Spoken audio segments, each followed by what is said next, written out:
Today's story is from r/Am I the A-hole by the user Female Saddle. The story's title is Am I the A-hole for causing drama during an important football game? The story goes as last weekend I, female 27, ended feeling a wee bit poorly with what turned out to be appendicitis. We were away for the whatever with my partner, male 39. So I had surgery at a hospital 3 to 4 hours away from home.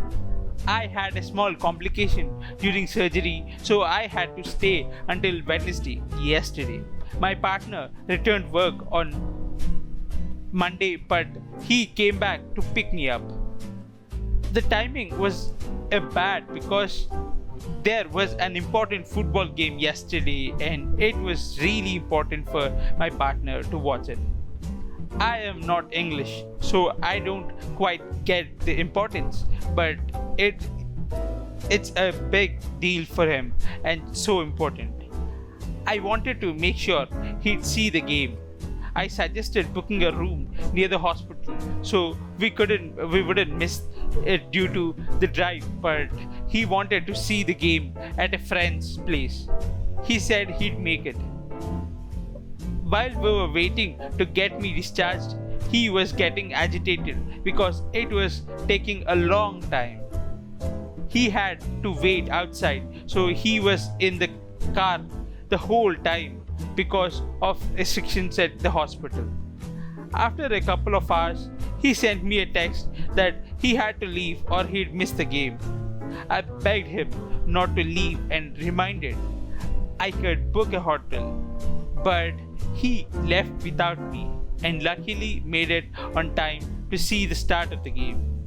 He said he'd come pick me up today instead. The hospital wouldn't let me stay another night or leave alone. Luckily, one of my friends came to get me in the end. She didn't get to the hospital until late and we got back to London around 2 a.m. The whole time I was trying to call and text my partner, but he only said we could talk about it today. The whole evening I was texting and calling my partner. Ever since the moment he left me at the hospital, he only sent me one WhatsApp back that said he'd pick me up later, but wanted to see the game. When I got home in the night, he was so angry at me. He said I was the most selfish a-hole for constantly ringing and texting him during the game, and that I ruined the game for him and embarrassed him in front of his friends. He said he cannot even look at me and that I bring so much drama with me. It's humiliating to him. I feel at complete loss. I think I might be the a-hole for not understanding the cultural significance of football and asking my BF to do a completely unreasonable drive to pick me up. But on the other hand, we could have watched the game. I wouldn't have been left alone in a hospital in another country. Am I the a-hole? The next story is by the user AITA Throw Away Sleep.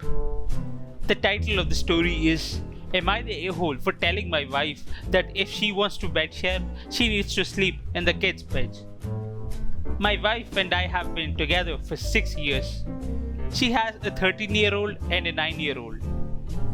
When we first got together, they were both in her bed. They were both relatively small and I worked nights. It was never an issue. Last year I suffered a work injury and now have to sleep on a memory foam mattress. I assumed by now both kids would have grown out of co-sleeping, but obviously haven't. I can't comfortably sleep in a bed with 2 kids, especially because my stepson, 9, is a little ninja. He is constantly kicking during the night. They will occasionally sleep in their own beds, but very rarely. My stepdaughter is a little better, but stepson will have meltdowns if we try and send him to his own bed. My wife doesn't believe we should force them out, which I understand. But I can't keep sleeping on the couch when they are in the bed. A couple days ago, I blew up over it. My back's killing, I'm tired. I essentially told her to take the kids and sleep in one of their beds. I need a comfortable mattress for my back. I never really got to discuss it because my stepson got upset and started crying. That night, she took the kids to her parents for the night. And back at home, she explained that they wouldn't all fit in one of the kids' beds.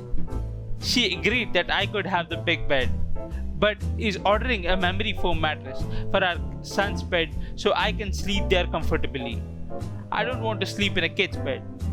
I want my bed, and I'd like to actually sleep a night with my wife.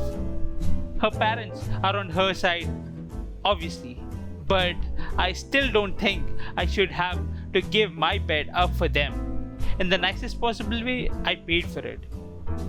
The issue is getting worse, and my in laws are calling me abusive for trying to take their comfort. Am I the a-hole? Important info. Both kids and my wife are ASD diagnosed.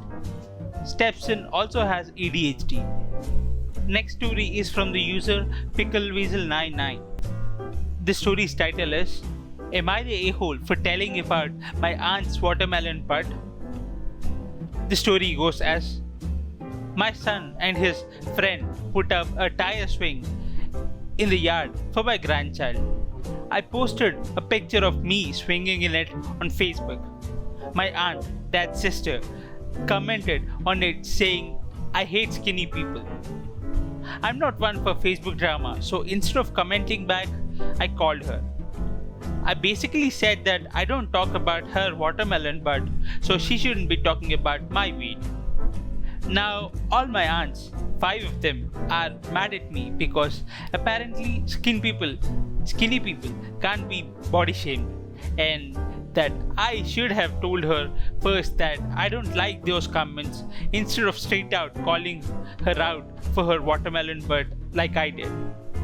I don't think I'm the a-hole because it's not like I told her that I'm skinny, because my sisters and I have always exercised more, so we didn't inherit the family watermelon butt.